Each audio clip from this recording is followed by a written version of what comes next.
You may call yourself future-focused, but are you really evolving as fast as the world around you, or just rearranging the past?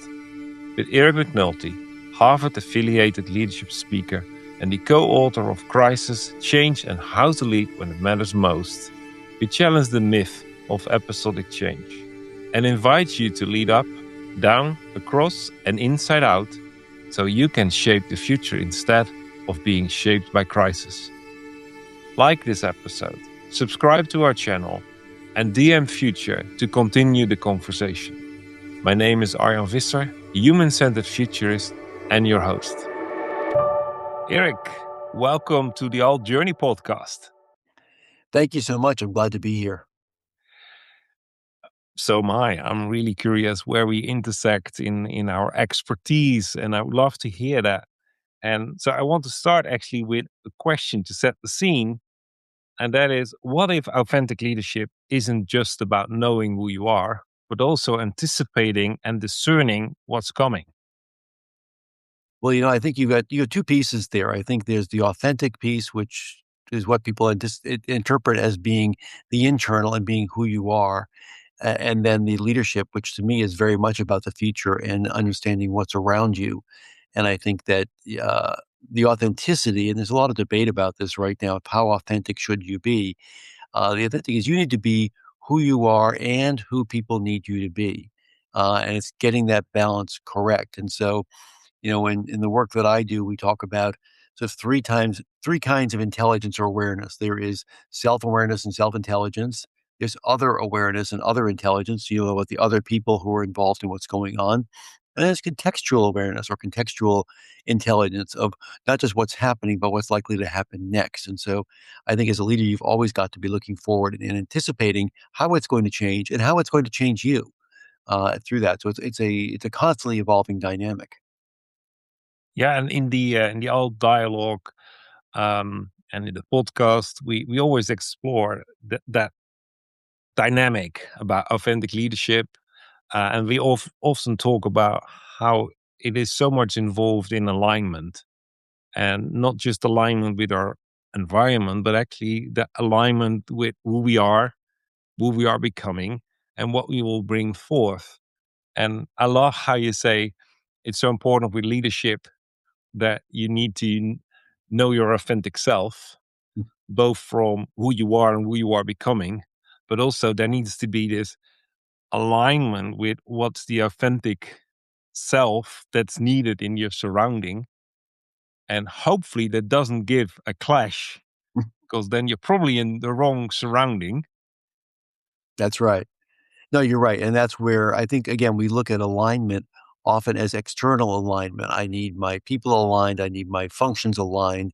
And I think that rarely happens. I mean, you can get alignment at a very high level, but then there needs to be a lot of more harmony because people are engaged in and reacting to different forces in the environment. But that alignment between who you are internally and who you're projecting externally has got to be there. And that to me is the essence of authenticity. Do I see the person? Do I believe it's you, or are you pretending? Are you acting? Are you faking? Trying to make it up? And that, I think the most effective leaders understand that, and they realize that yes, there's a certain amount of performance to leading. You have to, in some cases, be demonstrative, be confident, be self-assured, even when you may be rather frightened inside. But they have to feel like they're getting the real you. And then you can say things like, I don't know, I'm not sure. Here's what we're trying to figure out. And if they feel like they're, we humans are a social species, right? And we're highly attuned to trust. And can we trust the other party we're engaged with? And as soon as we detect that there could be some untrustworthiness there, the alarm bells go off. We begin to pull back. I mean, we physiologically pull back and psychologically. So if you're leading and need people to be engaged and moving forward in some kind of alignment, you've got to do that internal work first, and be able to do it in a way that is appropriate for the role of leading, but that is true to yourself and who you're trying to be. So you make already the distinction between that authenticity doesn't function, and people will feel it, sense it, smell it, Mhm. if you're faking something, if you're showing up different than who you are. Right. And probably they smell it before you are self-aware enough to recognize it. And at the other end, there's also the strategic foresight, like scanning the horizon. And in a way, that gives a huge tension with authentic leadership. So, how does it strengthen our authentic leadership to have more strategic foresight, to be, I would not say better equipped, but actually more skilled in applying it? How does it strengthen us rather than make it even more complex? Well, to me, the real strength in strategic foresight is beginning to acknowledge what you don't know. People often say, "Okay, we're looking for." They've got projections, they've got plans. Here's what's going to happen. Well, we really don't know what's going to happen. We have some ideas, and if you're using the tools and the concepts of strategic foresight appropriately, I think you're developing hypotheses. And knowing what those hypotheses are, what the evidence is you're seeing this, what are the inklings you've got about what might happen next, and also acknowledging what you don't know, that brings vulnerability into the equation. Because you're not just stating, here's my plan, here's my vision, here's what we're going to do, or here's what's going to happen. It is, here's what we think the possibilities are. Here's what the signs we're looking for to see if this may go in this direction or that direction. Uh, and here's what we don't know, and here's what we're not seeing. I think asking those negative space questions are really important, and that's when you begin to get that, I think, a greater depth of strategic foresight. But as an individual, as a leader, that does you're admitting some vulnerability, and that, to me, it signals authenticity when you're willing to say, "I'm not sure, I don't know. Here are the questions I have. Here's the hypothesis I have." And when you're willing to admit that vulnerability, that's when people say, "Oh, you know what? Maybe I can trust that person." And so that authenticity makes you much more believable, much more someone people are willing to follow than the person who tries to lead by getting up with great certainty and saying, failure is not an option, or this is what's going to happen, and we know exactly how it's going to play out. And we know, any student of history or current events knows that things don't go exactly as planned pretty much ever. And it's how we anticipate and react to them that really matters. Exactly. And I think this is already uh, a, a gemstone that you just share. Like when we do strategic foresight and we scan the horizon, we don't know who we will be when we get there. Yes. The biggest pitfall is to judge what we sense that's coming based on our perception of what we have learned in the past. That's would be like a new definition of stupidity, but still this is common practice. This happens a lot because, like you said, we don't want to acknowledge that we don't know. We are afraid to be vulnerable, and with preparing and anticipating the future, those are really not virtues. They make you authentic. Yeah, I think it is. We too often separate the external from the internal, and this is we could have a long conversation going back to, I think, sort of enlightenment thinkers of separating man from nature. Uh, but this notion of strategic foresight being all about the external. You say you're looking at the horizon, we're looking at that the windshield or looking with binoculars, trying to see way out into the distance. And yes, and you're also trying to look internally and say, how will I be shaped by this? How will I be changed? How will the people around me be changed by these various futures we're envisioning? And it's a coevolution. We are a product of our environment. We are going to be shaped by our environment as we are going to help shape the environment. So it's a bit of a dance. And I think too often we forget the internal piece and realize and be thinking about who do I want to be when I get to that future? Who do I hope to be? And then see who you actually are. Because you're right. I mean, creates an avoidable blind spot, I guess is the term I would use, when you assume that you'll be the same now as you will be a year from now or 2 years from now, because you won't. None of us are. Yeah. So it's actually we talk about strategic foresight. But to check if that's completely covering that dimension, maybe it's best to just separate the horizontal foresight and the vertical alignment of personal growth, our maturity, our capacity expansion, and then try to find a way, an authentic way to actually use both dimensions and find our authentic leadership on the intersection of those two. But how can we do that? It it's a lot of work. I mean, let's face it, it takes a lot of intentionality and a lot of discipline. I know in the work that I do at Harvard, we use a framework of meta leadership, META as the prefix there, meaning so taking a broader view. And we talk about leading up to your boss or those to whom you report, down to the team you lead, across to your peers, and beyond to external stakeholders. I think the piece we missed as well that you point out is leading in, and thinking about how do you lead yourself. And I think that there are, asking yourself the question, and part of it is not forgetting or remembering, I guess would be the easier way to say it, remembering to ask those internal questions and carving out some time of for reflection, for introspection, for asking yourself those questions. Who do I want to be? What wants to happen? Who am I going to need to be in this future? Am I the person to do it, or somebody else? And so taking the time to do that, but I think again, and it's very, very hard to do this because we're so used to dichotomies that that internal and external work is inseparable, yet we try and separate it. You use the word dance, and probably my wife will laugh about this because I'm not known as a dancer at all. No, maybe I move a bit left and right on music. But this sounds like a tango. In a tango, both lead, and so like you say in the framework you use, you lead up to your boss. You lead actually up to those who await your clarity. Mhm. You lead up horizontal to your peers or to the horizontal foresight, what's emerging, and at the same time you lead from the inside out. Yeah. And probably there is in the vertical alignment also your interaction with your source of life. What's bigger than us Mhm. that shapes us, that grants us our rebirth in our development. So that's already like four dimensions. Um, it is complex, Mhm.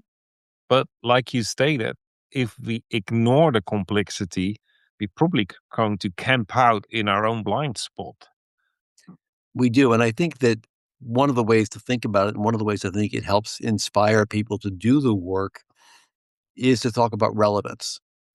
That part of what makes you highly relevant as a leader is your ability to anticipate what is coming. Because if you can see it faster sooner, you can begin to adapt sooner and make all the appropriate changes and begin to get ready for that and to be ready to make the changes required. If, however, you don't change, you become less relevant, because it is you were the person who saw it. That's great. When it gets here, are you the person who's going to be able to lead through it? That's not a given. And so, if you want to remain relevant and resonant as a leader, you've got to be evolving as much as the context around you is evolving. Now, obviously, there are some things like core values and core principles that may stay largely the same through this. They may evolve more slowly, uh, but a lot of other your external behaviors, your decisions, your actions, which are the things you control as a leader, they've got to evolve to fit the context as it's emerging. And if you don't, again, you become less relevant than you were before, and that's not a place you wanna be in. Does not equip you to be able to continue to lead. Yeah, and in general, we hear that we change by the uh, rapidly changing world around us. Um, but I think you talk not just about adaptability. I think you talk about something way deeper, and that's you will not be relevant if Mhm. you're not changing from the inside out. And make sure the circumstances, the organization around you evolves too. because that's where the vertical leadership influences the horizontal leadership, and where horizontal foresight is not revealing just the path, but it's changed from the inside out, that you change the direction of the path. That's right. So it comes more to that you bring forth with an expression of identity, your authenticity, into something that matters, that creates substance, if it's organizational or just great solutions. And that's something different than just achieving. Yes, it very much is, and this is where I think when one of the things I push back about regularly is the notion that change is episodic. You know, it's the old model of unfreeze, change, refreeze, thinking as if change, only happens when we want it to, or only happens during a prescribed period. And it doesn't. Change happens all the time, and that's where equipping ourselves for that and equipping the organization for that, the people around us, for that notion that change is always happening. It's not a bad thing if we can anticipate and adapt appropriately. It can be a very good thing, and not and take some of the fear out of it. I think that's in talking about it in a way that we are looking to be more fluid, more adaptable. And the whole process of evolution through which we have survived on this planet and other species have survived has been changing form to preserve function, to becoming fit for the environment. You know, that's what people often misinterpret Darwin, thinking survival of the fittest meant the one with the biggest muscles. And that wasn't the kind of fit he was talking about. It was fit for purpose. And so as the environment around you changes, you've got to continue to develop that. And that's where I think, the charge for leaders and for their organizations is to be continually developing their people, and developing these skills in them, not just in a select group of, oh, there's the foresight team. No, you may have specialists who can go really deep on this and do very sophisticated analysis, but you want to have some of this in everybody, so everybody is noticing what's changing and how you may need to adapt. And that may be you know, your cleanup crew, your front desk person, all kinds of people at different parts of the organization will notice things. And if those aren't being surfaced to see if they're significant or not, you're missing potential signals of how the environment is going to change, and you as an organization may no longer be relevant. And that's a real problem. I know that Sidney Finkelstein, who's up at Dartmouth, he and his team did research on the about 150 large corporate failures around the world. And a great book called "Why Smart Executives Do Stupid Things," I think was the title. And in that book, every failure they looked at, the signals or the signs of where the failure would come from were there to be seen if only you stopped to look. But we have lots of things that limit our ability to perceive. We get focused on what's happening now, what's generating profit right now, where our rewards are coming from, and we miss some of these signals. But they were in every single case, the signals were there to be seen if only you were attuned enough to notice them.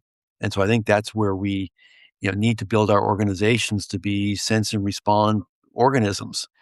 And so we are continually bringing in information, sorting it for relevance and for significance, and then and being willing to ask the hard questions about what's coming, because it may not fit what we're planning to do right now. We may have to change small ways, big ways, but to make it an ongoing process, because that's the way the world works. Just listening to it and processing it at the same time. It's um, those corporations, in a way, they failed because they didn't take the time to look ahead. They missed because they didn't prioritize it. They Mhm. didn't anticipate. They didn't discern. And then, in a way, it had me think of the Eisenhower quadrant, which, if you ignore it, it always collapses. In that, important things become urgent, and that sets you up for disaster. That sets you up for burnout. Because you don't want to be triggered by urgency. You want to be focused on what is important. And Mhm. there still will be urgent things. There always will be circumstances that we didn't predict correctly, or we didn't anticipate or prepared fully for. But in general, seeing the signals and not as something to fight, but to spot the opportunity and identify what good can come out of it, really brings me to that actually we should not wait with foresight when it's urgent, when there is crisis or disruption, but actually we should be able to find a way how we can maintain our authentic expression of who we are, making hard and strategic decisions ahead of uncertain times. Absolutely. And I think this is where, again, the crisis work that I have done through the National Preparedness Leadership Initiative at Harvard, many of the people who do the crisis work for a living do a lot of preparedness. And yes, there's the planning piece and there is the protocols and all of that. They're very important. But it's also the emotional work. Because I think one of the challenges when you get to that really urgent moment is you get pushed into urgency, and if you aren't prepared to deal with it emotionally, then you really can get off balance and start making bad decisions because you're floundering a bit, and until you've experienced what that is going to feel like, because when you experience it and you truly are ready for it, you can slow things down. That's one of the most important things to do in a crisis is to understand what really is urgent. If the building is burning, yes, you have to get out and get the people out and put out the fire. But in a less immediate crisis, financial crisis, other things that are going on, it's really important to be able to slow and get to the right pace and understand what time you have to make which decisions. Where do you have time to consult or look around and see what the second or tertiary implications may be? But to exert some control over time and how you spend time is really essential. And that being able to slow things down, to calm people down, gets people into a place where they are less reacting and more responding. And that's when you're going to be able to do your best work. If everyone's just in a panicked reaction, there'll be a lot of urgency. There'll be a lot of things that happen fast, and there'll be a lot of things that won't go well because of it. You want to do fast what has to be done fast, and what doesn't have to be fast, you want to do at the appropriate pace. And I think that's sort of the essence of the Eisenhower quadrants is not getting consumed by the urgency because people will always be pushing you that their thing is the most urgent. This is the most important thing. You got to deal with it right now. And being able to exert some control over that is important. And when you can do that, when you can, again, part of your authentic leadership, you're able to do that well.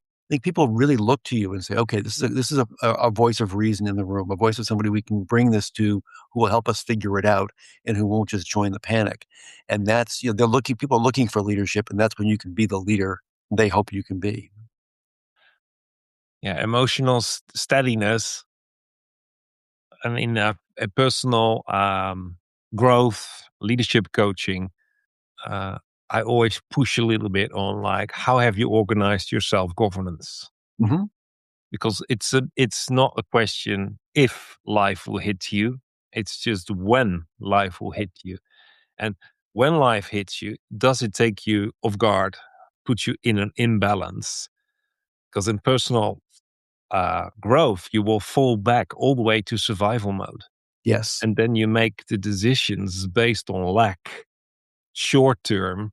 So the horizon is not there. So before you know, you consume or self sabotage, and you could have prevented it Right. if you knew how to look in the mirror and Mhm. remind yourself, this is who I am.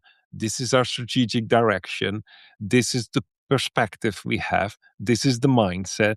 You know, not just labels, but really like articulated substance or to govern yourself from falling through all your thresholds of your growth.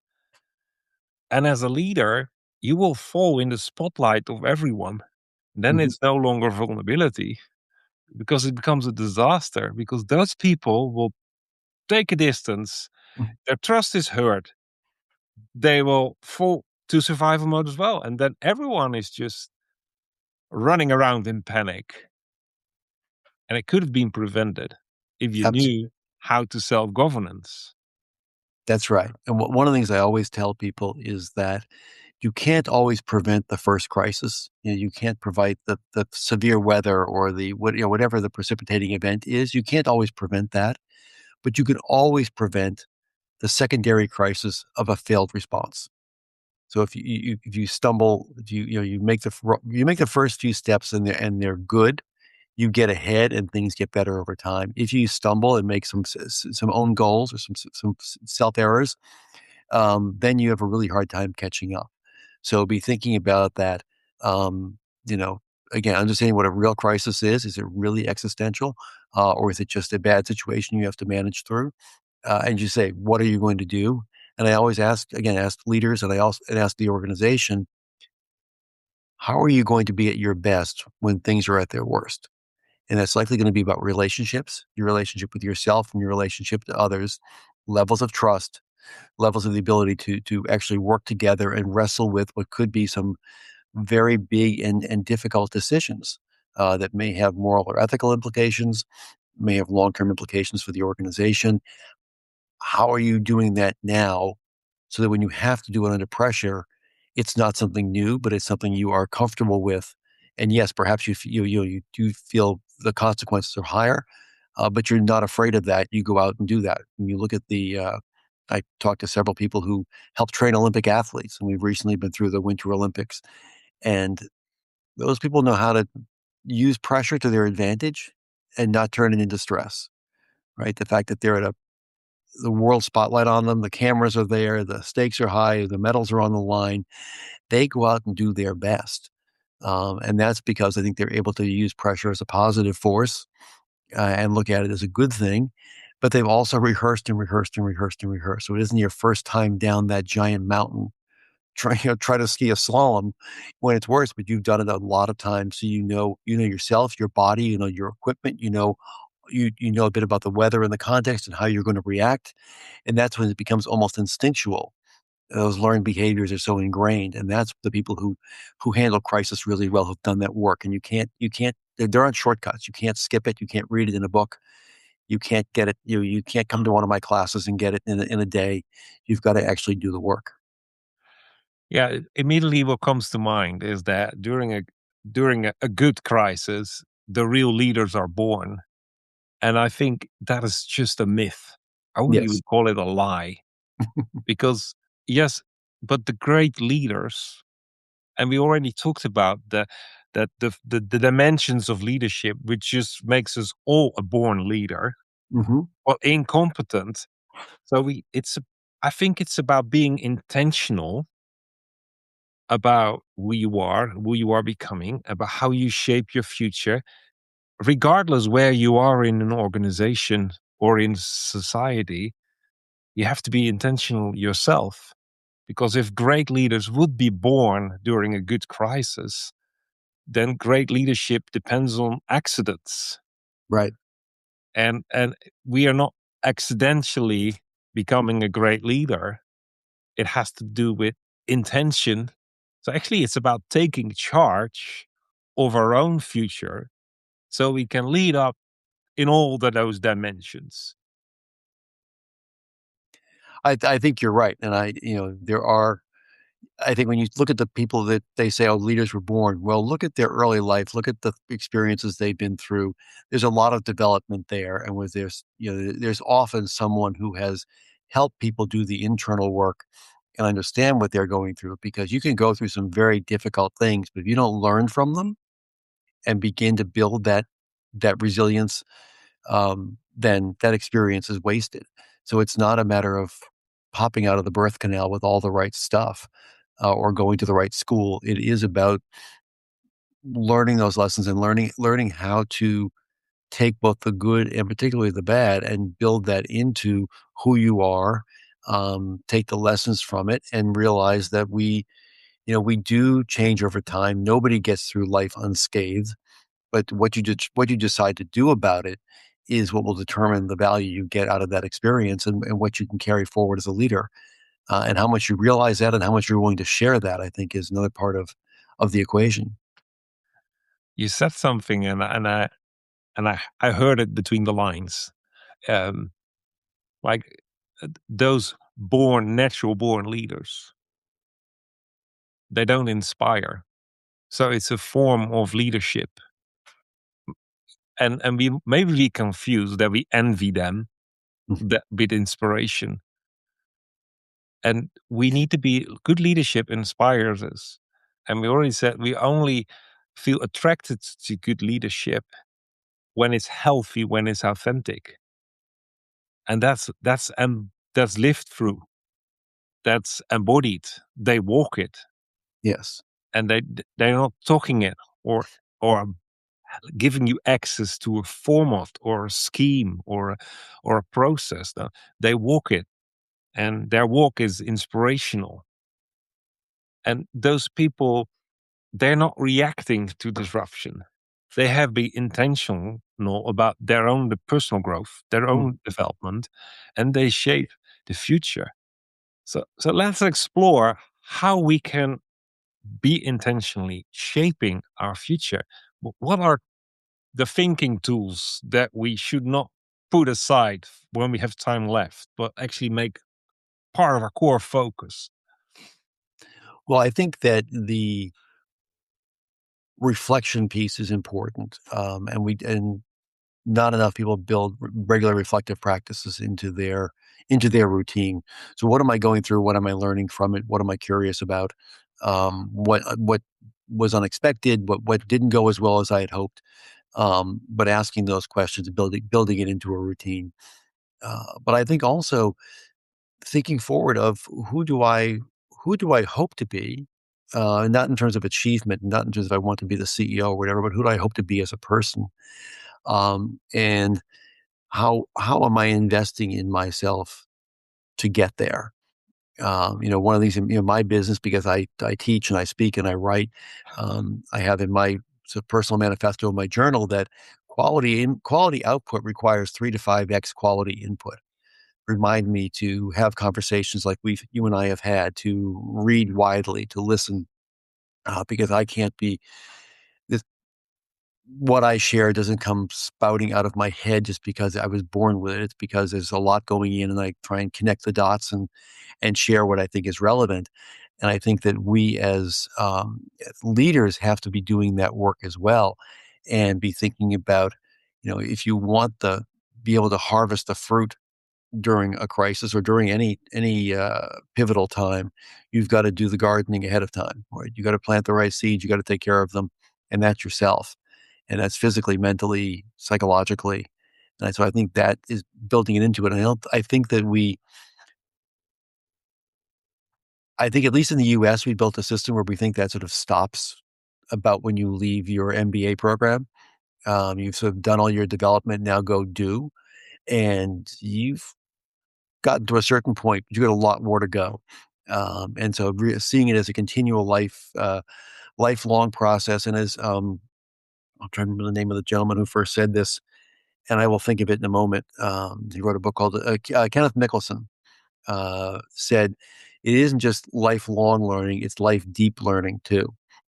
Which I thought was really smart, because that means, again, going deep into who you are as a person, who you are as a leader, who you are as a citizen, and seeing that as a continual, ongoing process that should go on till the day you die, is one way of equipping yourself to continually be learning, continually be curious, and continuing, hopefully, to getting better at living into who you potentially could be. Yeah, so move away from just giving expression and Yeah. meeting expectation to the inner formation of who you are. And I like with the reflection, not just reflect on what you don't want and then think you can design what you want, but actually focus on what you want to gain, Yeah. and use your imagination, not to just explore the horizon, but try to picture yourself on the horizon, and then use your genius brain to spin it around 360 degrees. Your imagination can look at the other side of the moon too. That's right. You just have to try it. And not only when there is a crisis, when there is urgency, but actually make it part of that deep learning. That's not a moment in the calendar.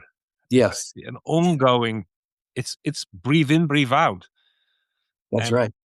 but that is really a change. Like you mentioned, the MBA. And I remember from my role in corporate life, all the trainings were done in a in a training environment, and then after the training environment, you were applying what you learned in the same environment. But that's not how life works. I've got 3 sons, and they grow up in our family setting, and everything they hopefully learn from us, they will apply in a different setting called the world. So Yes. there is no training setting you take with you. You take the skill with you, and you leave the format and the context behind and know how to apply it in another context. It's called life. And it's like we forgot that in the way we train people their actually we only train them their skills. Right. We only train skills. Yes. Yeah, that's the And I think and that's that's the the thing. hard part, and that is where, um, there's a lot of talk about sort of bringing your whole person to work, which I think is somewhat performative in a lot of cases. But you're right, you have to do that whole person development and not just skills and not just learning a framework. That's in a way the easy stuff. It's developing the wisdom and the judgment that come with time and come with experience. And that's when you're continually learning from what you're going through this thing called life. You get one shot here, and what are you learning as you go along?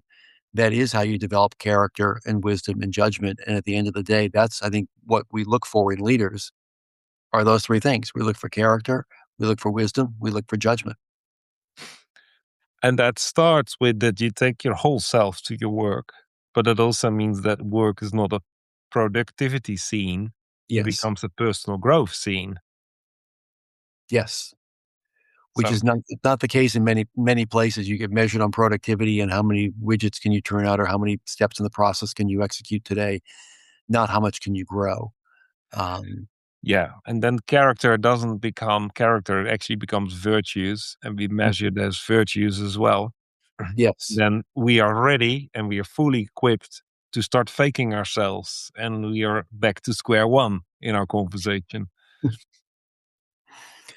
that's right. That's right. And I think that is, again, and this is a broader social commentary, but I think that, in the corporate setting, we don't often think about training for character, for example, or training for judgment. We think about training for skills because someone else was supposed to train for character. That was your parents or your church or your school was supposed to give you those things. Um, but in many cases, those aren't developed there either, or they're partially developed and they can continue. But um, I think really investing people who understand themselves and are bought into something larger in life, and even larger than this quarter's productivity, gives you the people who will find the next idea, who really take care of your customers, who will find the inefficiencies in your processes, who will get you the things you're looking for. We just don't. We're going too far downstream. We need to go further upstream. I think in equipping people who are critical thinkers, who are again good human beings, and in create an environment where they thrive. And when you do that, and you're doing work that is meaningful, you're unstoppable at that point. I think that's a great insight. Now, do not separate what's meaningful and how we mature Mhm. from our mastery. And that makes our mastery not just skill based, but actually it makes our mastery that we carry the responsibility that we can carry, because that's supported with our authentic leadership, with our authentic self.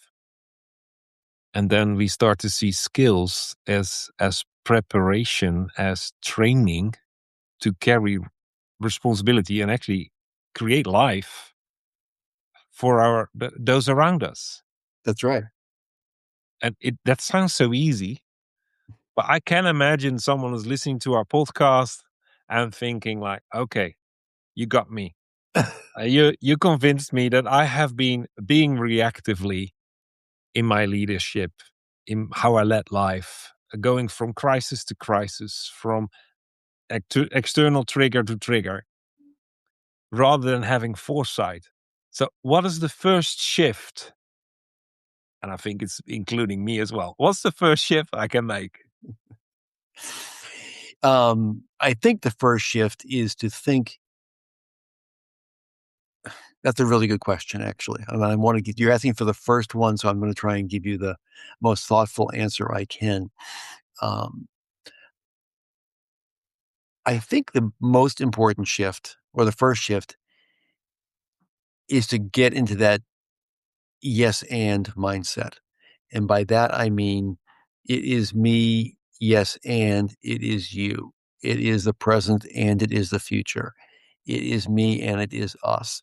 And seeing your choices as additive and embracing the and as opposed to the or the but. And that may seem rather simple, but I think that it can be on one level it's very simple, and on one level it's quite complex. And so making that, and then I always talk about making the me to we shift. That this if you're leading, it is not about you, and it's all about you. It's about you in the context of we and us, and how do we unlock the power and potential of all the people who are around us, who have the potential to contribute. And so when you start looking at the world in through with that lens, and we're so uh, assertively pushed toward individual achievement, individual accomplishment, even in leadership roles, at least here in the U.S. We see that when it really is, what do we do? How do if you're leading, it's not about you getting across the finish line. It's about how many others do you help across the finish line. And so when you see the world in those terms, I think you find new possibility, you see new ways to overcome challenges, and it amplifies the impact you can have when you're leading. Yeah, it's about us. It's about you and I, Yeah. and to go to get under that, I would nearly say, rigid structure of that it's about someone else or expectation, and to get to the place where it's about you and I, you need to find out who you are. So it becomes about I, not in the selfish, but who am I? Who am I becoming? What can I bring forth? Because that's what you take with you to be a partner in the you and I. In Yes. short, stop thinking and postponing your personal growth, because it's the least selfish thing to do. Grow yourself, reduce your blind spot, and bring forth what you uniquely can carry. No, I think you're right. And I think when you do that with the understanding that everything and everyone is connected, it becomes less a selfish pursuit and it becomes what I call enlightened selflessness, right? You are aware that you are changing the world and the world is being changed by you. And you have a choice as to what kind of change you want to make. To paraphrase the late Dr. Jane Goodall, I mean, every day you make a difference and you get to decide what kind of difference you're going to make. And only if you take care of yourself and develop yourself can you develop others, which is an important job of leading. And so again, seeing it that in that less in a selfless rather than selfish frame helps you understand why you do it and how to do it more effectively. Yeah, effectively and not more efficient. Yes, efficiency is a false god. More effectively. Yeah, impact. So, Eric, how can people connect with you and explore more of you and your work? They can find me on LinkedIn, Eric McNulty. I'm pretty visible there. You can also find me at ericmcnulty.com, my website, which will soon be updated, but it is my home base there in the contact form. But otherwise, LinkedIn is the best way to reach out to me, and I post there often. Love to get comments. That's how you and I met, was via LinkedIn, and so I like to have good conversations there. So I look forward to any of your listeners or viewers reaching out, and I want to hear their perspectives. Thank you. And I will make sure that in the description of our podcast, your LinkedIn profile is mentioned and your website as well. So, and I really encourage everyone to connect, and you never know where it leads to, at least its growth. So to close our podcast, our conversation, what are the three takeaways that we want to give our listeners?